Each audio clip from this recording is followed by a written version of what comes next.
പണത്തിൻ്റെ കാര്യത്തിൽ എപ്പോഴും ഒരു ബുദ്ധിമുട്ട് അനുഭവപ്പെടുന്ന ആളാണോ നിങ്ങൾ? നിങ്ങളുടെ ജീവിതത്തിൽ സാമ്പത്തിക സ്വാതന്ത്ര്യം നേടാൻ ആഗ്രഹിക്കുന്നുണ്ടോ? എങ്കിൽ ഈ വീഡിയോ നിങ്ങൾക്കുള്ളതാണ്. ഞാനൊരു ചോദ്യം ചോദിക്കാം. നിങ്ങളുടെ ബാങ്ക് അക്കൗണ്ടിൽ 1 കോടി രൂപയുണ്ടെങ്കിൽ നിങ്ങളുടെ ജീവിതം എങ്ങനെ മാറും? ഒന്ന് ആലോചിച്ചു നോക്കിയേ. ആ ആഗ്രഹം യാഥാർത്ഥ്യമാക്കാൻ സഹായിക്കുന്ന 5 രഹസ്യമാർഗങ്ങൾ നമ്മളിന്ന് പരിചയപ്പെടാൻ പോകുന്നു. ഈ വീഡിയോയുടെ അവസാനം പണത്തെ നിങ്ങളുടെ ജീവിതത്തിലേക്ക് ആകർഷിക്കാൻ സഹായിക്കുന്ന വ്യക്തമായ ഒരു റൂട്ട് മാപ്പ് നിങ്ങളുടെ കയ്യിലുണ്ടാകും. നമുക്ക് തുടങ്ങാം. ഈ യാത്രയിൽ കേവലം പണം സമ്പാദിക്കുക എന്നതിലുപരി സാമ്പത്തിക സമൃദ്ധി നിങ്ങളുടെ ജീവിതത്തിലേക്ക് എങ്ങനെ സ്വാഭാവികമായി കടന്നുവരും എന്ന് നമ്മൾ പഠിക്കും. നിങ്ങൾ ഒരു വിദ്യാർത്ഥിയായാലും, ഒരു വീട്ടമ്മയായാലും, ഒരു ജോലിക്കാരനായാലും, ബിസിനസ്സുകാരനായാലും ഈ അറിവ് നിങ്ങൾക്ക് പ്രയോജനപ്പെടും. നിങ്ങളുടെ സാമ്പത്തിക ഭാവിയുടെ ബ്ലൂ പ്രിൻ്റ് എന്ന് പറയുന്നത് നിങ്ങളുടെ ചിന്താഗതിയും വിശ്വാസങ്ങളുമാണ്. പണത്തെ ആകർഷിക്കാനുള്ള ആദ്യത്തേതും ഏറ്റവും പ്രധാനപ്പെട്ടതുമായ മാർഗം നിങ്ങളുടെ ചിന്താഗതിയാണ്. പലപ്പോഴും നമ്മൾ അറിയാതെ തന്നെ പണത്തെക്കുറിച്ചുള്ള നെഗറ്റീവ് വിശ്വാസങ്ങൾ മനസ്സിൽ സൂക്ഷിക്കാറുണ്ട്. പണമുള്ളവർക്ക് നല്ല മനസ്സുണ്ടാവില്ല. പണം എല്ലാ പ്രശ്നങ്ങൾക്കും കാരണമാണ്. എനിക്ക് ഒരിക്കലും വലിയ പണക്കാരനാകാൻ സാധിക്കില്ല എന്നിങ്ങനെയുള്ള ചിന്തകൾ നിങ്ങളുടെ മനസ്സിലുണ്ടോ? ഇവ നിങ്ങളറിയാതെ തന്നെ നിങ്ങളുടെ സാമ്പത്തിക ഭാവിയെ തടസ്സപ്പെടുത്തുന്നു. ഈ ചിന്തകളെ എങ്ങനെ തിരിച്ചറിയാമെന്നും മാറ്റിയെടുക്കാമെന്നും നമുക്ക് നോക്കിയാലും. പലരും പണത്തെക്കുറിച്ച് മോശം കാര്യങ്ങൾ പറയുന്നത് കേട്ടാണ് വളരുന്നത്. ഇത് നമ്മുടെ ഉപബോധ മനസ്സിൽ ആഴത്തിൽ പതിയും. പണം ഒരു നല്ല കാര്യമാണെന്നും അത് നന്മയ്ക്ക് ഉപയോഗിക്കാമെന്നും നിങ്ങൾ ആദ്യം മനസ്സിലാക്കണം. പണം ഒരു ഉപകരണമാണ്. അതിനെ നന്മയ്ക്കും നമ്മുടെ വളർച്ചയ്ക്കും ഉപയോഗിക്കാൻ കഴിയുന്ന ഒരു ശക്തമായ ഉപകരണം. ഒരിടത്ത് ജോസഫ് എന്ന് പറയുന്ന ഒരു വ്യക്തിയുണ്ടായിരുന്നു. വളരെ ദാരിദ്ര്യത്തിൽ നിന്നാണ് അദ്ദേഹം വളർന്നു വന്നത്. കുട്ടിക്കാലം മുതൽ പണമുള്ളവരെയെല്ലാം അദ്ദേഹം വെറുപ്പോടെ കണ്ടു. പണക്കാർക്ക് എന്ത് കഷ്ടപ്പാടറിയാം എന്ന് എപ്പോഴും പറയുമായിരുന്നു. അദ്ദേഹത്തിന് ഒരു ചെറിയ ജോലിയുണ്ടായിരുന്നു. പക്ഷേ എത്ര ശ്രമിച്ചിട്ടും സാമ്പത്തികമായി ഉയരാൻ കഴിഞ്ഞില്ല. ഒരിക്കൽ അദ്ദേഹം ഒരു മെൻറ്ററുമായി സംസാരിച്ചപ്പോൾ ജോസഫ് തൻ്റെ പണത്തെക്കുറിച്ചുള്ള കാഴ്ചപ്പാടുകൾ പങ്കുവച്ചു. മെൻറ്റർ അദ്ദേഹത്തോട് പറഞ്ഞു, ജോസഫ്, നിങ്ങൾ പണത്തെ വെറുക്കുന്നിടത്തോളം കാലം അത് നിങ്ങളെ തേടി വരില്ല. പണം ഒരു ഊർജമാണ്. അത് അതിനെ സ്നേഹിക്കുന്നിടത്തേക്കും ആഗ്രഹിക്കുന്നിടത്തേക്കും ഒഴുകിയെത്തും. ഈ വാക്കുകൾ ജോസഫിനെ വല്ലാതെ ചിന്തിപ്പിച്ചു. അദ്ദേഹം തൻ്റെ ചിന്തകൾ മാറ്റാൻ തുടങ്ങി. പണത്തെ ഒരു ശത്രുവായി കാണുന്നതിന് പകരം ഒരു സുഹൃത്തായി കാണാൻ ശ്രമിച്ചു. പണം നല്ല കാര്യങ്ങൾ ചെയ്യാൻ സഹായിക്കുമെന്ന് വിശ്വസിച്ചു തുടങ്ങി. ഈ മാറ്റം അത്ഭുതങ്ങൾ സൃഷ്ടിച്ചു. പതിയെ പതിയെ അദ്ദേഹത്തിന് പുതിയ ബിസിനസ് ആശയങ്ങൾ വന്നു. വരുമാനം വർദ്ധിച്ചു. ഇന്ന് അദ്ദേഹം ഒരു വലിയ വ്യവസായിയാണ്. ഈ കഥയിൽ നിന്ന് നമ്മൾ മനസ്സിലാക്കേണ്ടത് നമ്മുടെ മനസ്സിൽ തുടങ്ങുന്ന ഈ മാറ്റമാണ് യഥാർത്ഥ വിജയത്തിൻ്റെ താക്കോൽ എന്നതാണ്. നിങ്ങളുടെ ഉള്ളിൽ ധനത്തെക്കുറിച്ചുള്ള ഒരു ബ്ലൂ പ്രിൻ്റ് ഉണ്ട്. അത് മാറ്റിവരച്ചാൽ നിങ്ങളുടെ ഭാവിയും മാറും. ഇത് വെറും വാക്കുകളല്ല, യാഥാർത്ഥ്യമാണ്. നിങ്ങളുടെ സാമ്പത്തിക ഭാവി നിങ്ങൾ എന്ന് ചിന്തിക്കുന്നതിനെ ആശ്രയിച്ചിരിക്കും. ദിവസവും രാവിലെ എഴുന്നേൽക്കുമ്പോൾ ഞാൻ സമ്പന്നനാണ്, പണം എന്നെ തേടിയെത്തുന്നു, ഞാൻ സമൃദ്ധമായ ജീവിതം നയിക്കുന്നു എന്ന് ആവർത്തിച്ച് പറയുക. ഇത് കേവലം വാക്കുകളല്ല, നിങ്ങളുടെ ഉപബോധ മനസ്സിനെ റീപ്രോഗ്രാം ചെയ്യുന്ന പ്രക്രിയയാണ്. സാമ്പത്തികമായി വിജയിച്ച ആളുകളുടെ കഥകൾ വായിക്കുക, അവരുടെ ചിന്താഗതിയെക്കുറിച്ച് പഠിക്കുക. അസൂയയ്ക്ക് പകരം അവരെ പ്രചോദനമായി കാണുക. പണമുള്ളവരെ അഭിനന്ദിക്കാൻ പഠിക്കുക. ഒരിക്കലും എനിക്കതിന് കഴിയില്ല എന്ന് നിങ്ങൾ നിങ്ങളോട് തന്നെ പറഞ്ഞിട്ടുണ്ടോ?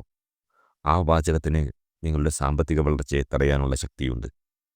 പണത്തെ ആകർഷിക്കാൻ നിങ്ങൾ ആദ്യം അതിനെ ആകർഷിക്കാൻ തയ്യാറാണെന്ന് നിങ്ങളുടെ മനസ്സിനെ ബോധ്യപ്പെടുത്തണം. ചെറിയ വിജയങ്ങളെ അഭിനന്ദിക്കുക. 1 രൂപ ലഭിക്കുമ്പോൾ പോലും അതിന് നന്ദി പറയുക. ഈ ചെറിയ ശീലങ്ങൾ നിങ്ങളുടെ വലിയ ലക്ഷ്യങ്ങളിലേക്ക് നിങ്ങളെ നയിക്കും. നിങ്ങളുടെ പണത്തെക്കുറിച്ചുള്ള ഡയലോഗുകൾ മാറ്റിമറിക്കുക. എനിക്ക് പണമില്ല എന്നതിന് പകരം എങ്ങനെ കൂടുതൽ പണം സമ്പാദിക്കാം എന്ന് ചിന്തിക്കുക.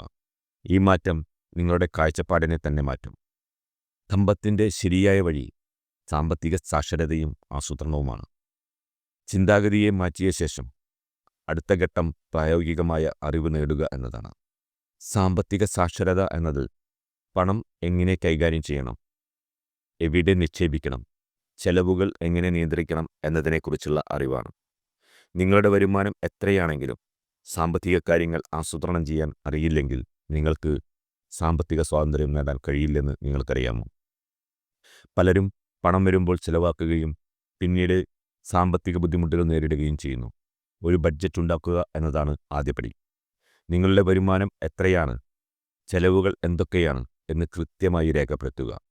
ആവശ്യമില്ലാത്ത ചെലവുകൾ ഒഴിവാക്കുക. ഞാൻ ഒരു കഥ പറയാം.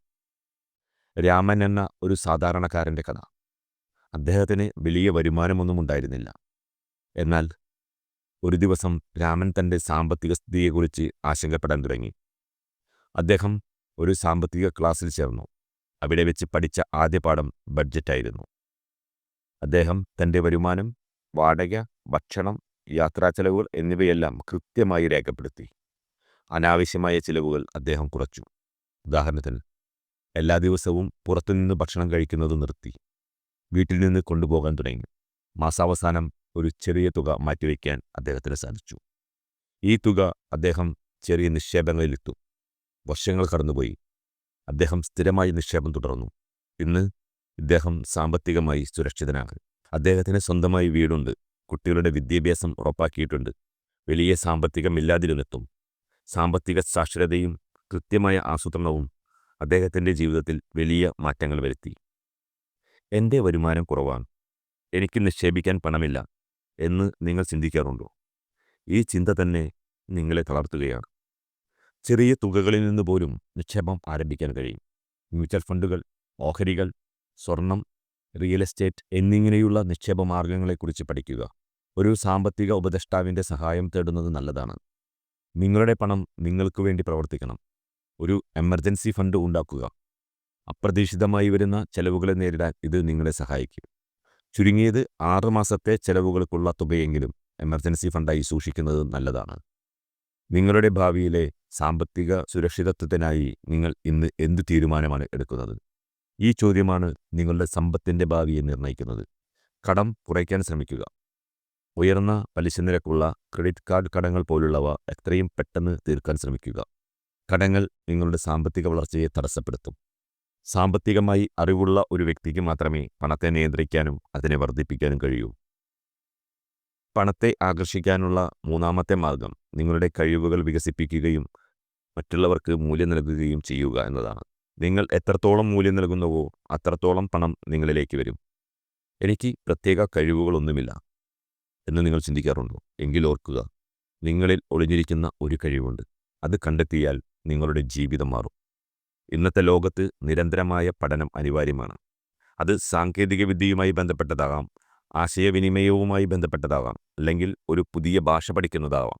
നിങ്ങളുടെ കഴിവിന് ഡിമാൻഡ് ഉണ്ടോ എന്ന് കണ്ടെത്തുക. ലക്ഷ്മി എന്ന ഒരു വീട്ടമ്മയുടെ കഥ പറയാം. അവർക്ക് കമ്പ്യൂട്ടറിനെക്കുറിച്ചോ ഇൻ്റർനെറ്റിനെക്കുറിച്ചോ വലിയ അറിവില്ലായിരുന്നു. എന്നാൽ ഒരിക്കലൊരു സുഹൃത്ത് പറഞ്ഞറിഞ്ഞ് ലക്ഷ്മി ഓൺലൈനിൽ ഡിജിറ്റൽ മാർക്കറ്റിംഗ് പഠിക്കാൻ തുടങ്ങി. തുടക്കത്തിൽ ബുദ്ധിമുട്ടായിരുന്നു, കാരണം ടെക്നോളജി അവർക്ക് അത്ര പരിചിതമായിരുന്നില്ല. എന്നാൽ ഓരോ ദിവസവും അവർ പുതിയ കാര്യങ്ങൾ പഠിച്ചു. പതുക്കെ പതുക്കെ അവർക്ക് സോഷ്യൽ മീഡിയ മാനേജ്മെൻറ്റിൽ നല്ല ധാരണയായി. ആദ്യം ചെറിയ ജോലികൾ ചെയ്തു, പിന്നീട് കൂടുതൽ വലിയ പ്രൊജക്റ്റുകൾ ഏറ്റെടുത്തു. ഇന്ന് ഇവർ സ്വന്തമായി ഒരു ഡിജിറ്റൽ മാർക്കറ്റിംഗ് ഏജൻസി നടത്തുന്നു. അവർക്ക് വരുമാനം വർദ്ധിച്ചു, ഒപ്പം സ്വന്തം കഴിവുകളിലുള്ള വിശ്വാസവും. ലക്ഷ്മിക്ക് മനസ്സിലായി, അറിവും കഴിവും ഉണ്ടെങ്കിൽ സാമ്പത്തികമായി വിജയിക്കാൻ ആർക്കും സാധിക്കുമെന്ന്. നിങ്ങൾ മറ്റൊരാളുടെ പ്രശ്നം പരിഹരിക്കുമ്പോൾ നിങ്ങൾ വരുമാനം ഉണ്ടാക്കുന്നു. ആ പ്രശ്നത്തിന് എത്ര വലിപ്പം കൂടുന്നുവോ അത്രയും അധികം പണം നിങ്ങളിലേക്ക് വരും. ഇത് എങ്ങനെ നിങ്ങളുടെ ജീവിതത്തിൽ പ്രാവർത്തികമാക്കാം? നിങ്ങളുടെ നിലവിലുള്ള ജോലിയിൽ കൂടുതൽ മൂല്യം നൽകാൻ ശ്രമിക്കുക. അധിക ഉത്തരവാദിത്തങ്ങൾ ഏറ്റെടുക്കുക. ടീമിന് പ്രയോജനപ്പെടുന്ന പുതിയ ആശയങ്ങൾ അവതരിപ്പിക്കുക. നിങ്ങൾ സ്വന്തം ബിസിനസ് ചെയ്യുന്നവരാണെങ്കിൽ നിങ്ങളുടെ ഉപഭോക്താക്കൾക്ക് കൂടുതൽ മികച്ച ഉൽപ്പന്നങ്ങളോ സേവനങ്ങളോ നൽകാൻ ശ്രമിക്കുക. നിങ്ങളുടെ പാഷൻ എന്താണെന്ന് കണ്ടെത്തുക. നിങ്ങൾക്ക് എന്താണ് ചെയ്യാൻ ഇഷ്ടം? ആ ഇഷ്ടത്തെ ഒരു വരുമാനമാർഗമാക്കി മാറ്റാൻ കഴിയുമോ എന്ന് ചിന്തിക്കുക. ചിലപ്പോൾ നിങ്ങളുടെ ഹോബി നിങ്ങൾക്ക് വലിയ വരുമാനം നേടിത്തന്നേക്കാം. ഒരു തൊഴിലവസരത്തെയാണ് നിങ്ങൾ തേടുന്നതെങ്കിൽ നിങ്ങൾ ചെയ്യുന്ന കാര്യങ്ങളിൽ മികച്ചവരാകുക. അപ്പോൾ അവസരങ്ങൾ നിങ്ങളെ തേടിയെത്തും. ഇത് ഓർമ്മയിൽ സൂക്ഷിക്കുക. നിങ്ങളുടെ കഴിവുകൾ മെച്ചപ്പെടുത്തുന്നതിൽ നിക്ഷേപം നടത്തുക. പുതിയ കോഴ്സുകൾ ചെയ്യുക, പുസ്തകങ്ങൾ വായിക്കുക, സെമിനാറുകളിൽ പങ്കെടുക്കുക. അറിവ് നിങ്ങളുടെ ഏറ്റവും വലിയ സമ്പാദ്യമാണ്. അറിവുള്ള ഒരു വ്യക്തിക്ക് എപ്പോഴും പുതിയ അവസരങ്ങൾ കണ്ടെത്താൻ കഴിയും. പണത്തെ ആകർഷിക്കാനുള്ള നാലാമത്തെ പ്രധാന മാർഗം നിങ്ങളുടെ ബന്ധങ്ങളാണ്. ശരിയായ ആളുകളുമായുള്ള ബന്ധങ്ങൾ നിങ്ങളുടെ സാമ്പത്തിക വളർച്ചയ്ക്ക് വലിയ സഹായകമാകും. നിങ്ങൾ സമയം ചെലവഴിക്കുന്ന 5 ആളുകളുടെ ശരാശരി വരുമാനമാണ് നിങ്ങളുടെ വരുമാനം. ഈ വാചകം കേട്ടിട്ടുണ്ടോ? ശരിയായ ബന്ധങ്ങൾക്ക് നിങ്ങളുടെ ജീവിതത്തെ എങ്ങനെ മാറ്റിമറിക്കാൻ കഴിയും? മെന്റർഷിപ്പ് വളരെ പ്രധാനമാണ്. നിങ്ങളെക്കാൾ സാമ്പത്തികമായി വിജയിച്ച ഒരാളെ കണ്ടെത്തുക. അവരുടെ അനുഭവങ്ങളിൽ നിന്ന് പഠിക്കുക. അവർ നൽകുന്ന ഉപദേശങ്ങൾ ശ്രദ്ധയോടെ കേൾക്കുക. ഒരു നല്ല മെന്റർക്ക് നിങ്ങളുടെ വഴിയിൽ വരുന്ന തടസ്സങ്ങളെ അതിജീവിക്കാൻ സഹായിക്കാൻ കഴിയും. ആനന്ദ് എന്ന ഒരു യുവ ബിസിനസ്സുകാരൻ്റെ കഥ നമുക്ക് നോക്കാം. അദ്ദേഹത്തിന് നല്ല ആശയങ്ങളുണ്ടായിരുന്നു, കഠിനാധ്വാനിയുമായിരുന്നു. എന്നാൽ ബിസിനസ്സിൽ ഒരു വലിയ മുന്നേറ്റമുണ്ടാക്കാൻ അദ്ദേഹത്തിന് കഴിഞ്ഞിരുന്നില്ല. ആനന്ദ് ഒരു ബിസിനസ് മീറ്റപ്പിൽ പങ്കെടുത്തു. അവിടെ വെച്ച് ഒരു പ്രമുഖ വ്യവസായിയെ പരിചയപ്പെട്ടു. ആനന്ദ് തൻ്റെ ആശയങ്ങൾ അദ്ദേഹവുമായി പങ്കുവച്ചു. ആ വ്യവസായിക്ക് ആനന്ദിൻ്റെ ആത്മാർത്ഥതയിൽ മതിപ്പ് തോന്നി. ആ വ്യവസായി ആനന്ദിന് ഉപദേശങ്ങൾ നൽകാൻ തുടങ്ങി, പുതിയ ക്ലയൻറ്റുകളെ പരിചയപ്പെടുത്തി. കൂടാതെ ആനന്ദിന് ആവശ്യമായ മൂലധനം കണ്ടെത്താനും സഹായിച്ചു. ഈ ബന്ധം ആനന്ദിൻ്റെ ബിസിനസ്സിന് വലിയൊരു വഴിത്തിരിവായി. ഇന്ന് ആനന്ദ് വിജയകരമായ ഒരു വലിയ സംരംഭം നടത്തുന്നു. ശരിയായ സമയത്ത് ശരിയായ വ്യക്തിയുമായി ഒരു ബന്ധം സ്ഥാപിക്കാൻ കഴിഞ്ഞതുകൊണ്ടാണ് ഇത് സാധിച്ചത്. ഞാനൊരു ഇൻട്രോവേർട്ടാണ്, എനിക്ക് മറ്റുള്ളവരുമായി ബന്ധം സ്ഥാപിക്കാൻ ബുദ്ധിമുട്ടാണ് എന്ന് നിങ്ങൾ ചിന്തിക്കാറുണ്ടോ? ബന്ധങ്ങൾ സ്ഥാപിക്കാൻ വലിയൊരു ആൾക്കൂട്ടത്തിൻ്റെ ആവശ്യമില്ല. നിങ്ങളുടെ ചുറ്റുമുള്ളവരുമായി നല്ല ബന്ധം സ്ഥാപിക്കുക. സഹപ്രവർത്തകർ, സുഹൃത്തുക്കൾ, കുടുംബാംഗങ്ങൾ എന്നിവരുമായി നല്ല ബന്ധം പുലർത്തുക. അവർക്ക് നിങ്ങളെ സഹായിക്കാൻ കഴിയുന്ന പല അവസരങ്ങളും സൃഷ്ടിക്കാൻ സാധിക്കും. നിങ്ങളുടെ പ്രൊഫഷണൽ മേഖലയിലെ ഗ്രൂപ്പുകളിലും ഓർഗനൈസേഷനുകളിലും ചേരുക. സെമിനാറുകളിലും കോൺഫറൻസുകളിലും പങ്കെടുക്കുക. ലിങ്ക്ഡിൻ പോലുള്ള പ്രൊഫഷണൽ സോഷ്യൽ മീഡിയ പ്ലാറ്റ്ഫോമുകൾ ഉപയോഗിച്ച് നിങ്ങളുടെ മേഖലയിലെ ആളുകളുമായി പരിചയപ്പെടുക. നിങ്ങൾ മറ്റുള്ളവരെ സഹായിക്കുമ്പോൾ നിങ്ങൾ നിങ്ങളെ തന്നെയാണ് സഹായിക്കുന്നത്. ഇത് ബന്ധങ്ങളുടെ ഒരു അടിസ്ഥാന നിയമമാണ്. ബന്ധങ്ങൾ എന്നാൽ എനിക്ക് എന്ത് കിട്ടുമെന്നതിലുപരി എനിക്ക് എന്ത് നൽകാൻ കഴിയും എന്നതിനെക്കുറിച്ചാണ്. നിങ്ങളുടെ അറിവോ സമയമോ ഉപയോഗിച്ച് മറ്റൊരാൾക്ക് പ്രയോജനം ചെയ്യുമ്പോൾ ആ ബന്ധം കൂടുതൽ ദൃഢമാകും. ഇത് ഭാവിയിൽ നിങ്ങൾക്ക് വലിയ അവസരങ്ങൾ നൽകും. ഇതുവരെ നമ്മൾ പറഞ്ഞ 4 കാര്യങ്ങൾക്കും ജീവൻ നൽകുന്നത് ഈ 5ാമത്തെ മാർഗമാണ്. പ്രവർത്തനവും സ്ഥിരതയും അറിവും ഉണ്ടായിട്ട് പ്രവർത്തിക്കാതിരുന്നാൽ ഒരു പ്രയോജനവുമില്ല. നാളെ ചെയ്യാമെന്ന് നിങ്ങൾ എത്ര തവണ പറഞ്ഞിട്ടുണ്ട്? ഈ വാക്ക് നിങ്ങളുടെ സാമ്പത്തിക ഭാവിയെ തടഞ്ഞു നിർത്തുന്ന ഒരു മതിൽ പോലെയാക്കുക. ആ മതിൽ എങ്ങനെ തകർക്കാം എന്ന് നമുക്ക് നോക്കാം. നിങ്ങളുടെ ലക്ഷ്യങ്ങൾ ചെറുതും പ്രാവർത്തികമാക്കാവുന്നതുമായ ഘട്ടങ്ങളായി വിഭജിക്കുക.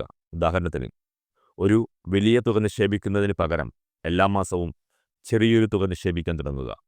സ്ഥിരമായി ഓരോ ചുവടും മുന്നോട്ട് വയ്ക്കുക.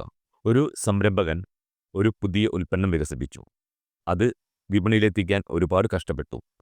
ആദ്യത്തെ ശ്രമം പരാജയപ്പെട്ടു, രണ്ടാമത്തേതും. പലരും അദ്ദേഹത്തെ നിരുത്സാഹപ്പെടുത്തി.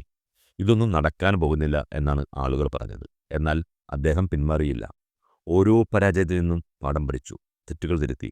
അദ്ദേഹം തൻ്റെ ഉൽപ്പന്നം മെച്ചപ്പെടുത്തി, പുതിയ മാർക്കറ്റിംഗ് തന്ത്രങ്ങൾ പരീക്ഷിച്ചു, വർഷങ്ങളോളം സ്ഥിരമായി പരിശ്രമിച്ചു. ഒടുവിൽ അദ്ദേഹത്തിൻ്റെ ഉൽപ്പന്നം വലിയ വിജയമായി മാറി. ഇന്ന് അദ്ദേഹം ഒരു വലിയ സാമ്രാജ്യത്തിൻ്റെ ഉടമയാണ്.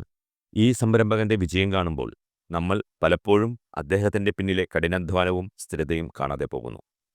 വിജയം എന്നത് ഒരു ലക്ഷ്യമല്ല, അതൊരു യാത്രയാണ്. ആ യാത്രയിൽ വീഴ്ചകളുണ്ടാവാം, പക്ഷേ പിന്മാറരുത്. ഇത് നിങ്ങളുടെ മുദ്രാവാക്യമാക്കുക. പ്രതിസന്ധികളെ അവസരങ്ങളായി കാണാൻ പഠിക്കുക. ഒരു വഴി അടയുമ്പോൾ മറ്റൊരു വഴി തുറക്കും. പരാജയങ്ങൾ വിജയത്തിലേക്കുള്ള ചവിട്ടുപടിയാണ്. മുന്നോട്ടു പോകാൻ നിങ്ങളെ പ്രേരിപ്പിക്കുന്ന ശക്തിയാണ് സ്ഥിരത. ദിവസവും കുറഞ്ഞത് 10-15 മിനിറ്റെങ്കിലും നിങ്ങളുടെ സാമ്പത്തിക ലക്ഷ്യങ്ങൾക്കായി മാറ്റിവെക്കുക. അത് ഒരു പുസ്തകം വായിക്കുന്നതാകാം, ഒരു നിക്ഷേപത്തെക്കുറിച്ച് പഠിക്കുന്നതാവാം, അല്ലെങ്കിൽ ഒരു പുതിയ ബിസിനസ് ആശയം വികസിപ്പിക്കുന്നതാകാം. ഈ ചെറിയ കാര്യങ്ങൾ കാലക്രമേണ വലിയ മാറ്റങ്ങളുണ്ടാക്കും. നിങ്ങളുടെ പുരോഗതി രേഖപ്പെടുത്തുക. നിങ്ങൾ എത്ര ദൂരം സഞ്ചരിച്ചുവെന്ന് കാണുന്നത് നിങ്ങൾക്ക് പ്രചോദനം നൽകും. ചെറിയ വിജയങ്ങളെ അഭിനന്ദിക്കുക. ഇത് നിങ്ങളുടെ ആത്മവിശ്വാസം വർദ്ധിപ്പിക്കും. ധനത്തെ ആകർഷിക്കാനുള്ള നമ്മൾ മനസ്സിലാക്കിയ 5 മാർഗങ്ങൾ എന്തൊക്കെയാണ്? 1. പണത്തെക്കുറിച്ചുള്ള നല്ല ചിന്തകൾ വളർത്തുക. 2. പണം എങ്ങനെ കൈകാര്യം ചെയ്യണമെന്ന് പഠിക്കുകയും ആസൂത്രണം ചെയ്യുകയും ചെയ്യുക. 3. നിങ്ങളുടെ കഴിവുകൾ മെച്ചപ്പെടുത്തുകയും മറ്റുള്ളവർക്ക് മൂല്യം നൽകുകയും ചെയ്യുക. 4. ശരിയായ ആളുകളുമായി ബന്ധങ്ങൾ സ്ഥാപിക്കുകയും അവയെ പരിപോഷിപ്പിക്കുകയും ചെയ്യുക. 5. നിങ്ങളുടെ ലക്ഷ്യങ്ങൾക്കായി നിരന്തരം പ്രവർത്തിക്കുകയും പ്രതിസന്ധികളെ അതിജീവിക്കുകയും ചെയ്യുക. ഓർക്കുക, സാമ്പത്തിക സമൃദ്ധി എന്നത് ഒറ്റ രാത്രി കൊണ്ട് സംഭവിക്കുന്ന ഒന്നല്ല. ഇത് സ്ഥിരമായ പരിശ്രമത്തിൻ്റെയും ശരിയായ അറിവിൻ്റെയും ഫലമാണ്. ഈ 5 കാര്യങ്ങൾ നിങ്ങളുടെ ജീവിതത്തിൽ പ്രാവർത്തികമാക്കിയാൽ തീർച്ചയായും നിങ്ങൾക്ക് സാമ്പത്തിക സ്വാതന്ത്ര്യത്തിലേക്ക് എത്താൻ സാധിക്കും. ഈ വീഡിയോ നിങ്ങൾക്ക് ഇഷ്ടപ്പെട്ടെങ്കിൽ ലൈക്ക് ചെയ്യുക, നിങ്ങളുടെ സുഹൃത്തുക്കളുമായി പങ്കുവയ്ക്കുക. ഒപ്പം ഈ ചാനൽ സബ്സ്ക്രൈബ് ചെയ്യുക. ഈ വിഷയത്തെക്കുറിച്ച് നിങ്ങൾക്ക് എന്തെങ്കിലും ചോദ്യങ്ങളോ അഭിപ്രായങ്ങളോ ഉണ്ടെങ്കിൽ താഴെ കമൻറ്റ് ബോക്സിൽ രേഖപ്പെടുത്തുക. Thank you.